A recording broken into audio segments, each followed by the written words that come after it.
নিশ্চয়ই অপমান করে ফেলেছি। ওর মনে হয় খারাপ লাগতেছে, জ্বলন হচ্ছে আমাকে দেখে। না, আমার একটুও জ্বলছে না।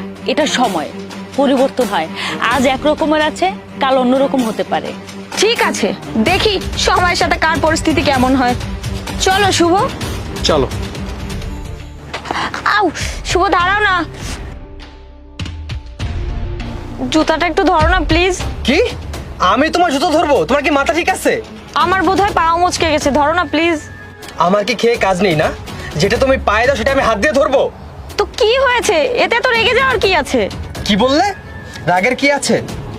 ভালোই হয়েছে এটা এখানে হয়েছে। যদি এটা ঘরে হতো না, তাহলে দেখতে এতক্ষণে কতগুলো থাপ্পড় খেতে। শোনো, আমি বাসায় যাচ্ছি, তুমি গাড়ি চাবিটা নিয়ে এসো। এসব কি ছিল অনু? রিয়া, ও তো এমনই। অন্তত ভেবেছিলাম তোর সামনে এসে ঠিক থাকবে, কিন্তু তার হলো কই। আমার মনে হয় ওকে কেউ নারীদের সম্মান করা শেখায়।